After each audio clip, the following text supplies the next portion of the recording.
প্রিয় নবীজির হাদিস থেকে ইস্তেখারার নিয়ম শিখে নিন। كان النبي صلى الله عليه وسلم يعلمان الاستخارة في الأمر كلها كالسورة من القرآن।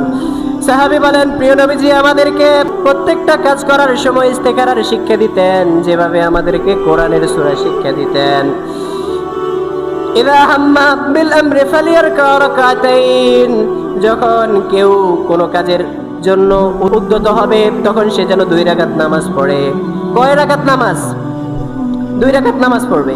2 রাকাত নামাজ পড়ার পর ফালিয়াকুলু আল্লাহুম্মা ইন্নী আস্তাগফিরুকা বিইলমিকা ওয়া আস্তাকদিরুকা বিকুদরাতিকা ওয়া আসআলুকা মিন ফাদলিকাল আযীম فإنك تقدر ولا أقدر وتعلم ولا أعلم وأنت علام الغيوب اللهم إن كنت تعلم أن هذا الأمر خير لي في ديني ومعاشي وعاقبة أمري أو عاجل أمري فقدره لي ويسره لي ثم بارك لي فيه وإن كنت تعلم أن هذا الأمر شر لي في ديني ومعاشي وعاقبة أمري أو عاجل أمري وآجله فاصرفه عني واصرفني عنه وقدر لي الخير حيث كان ثم ردني به।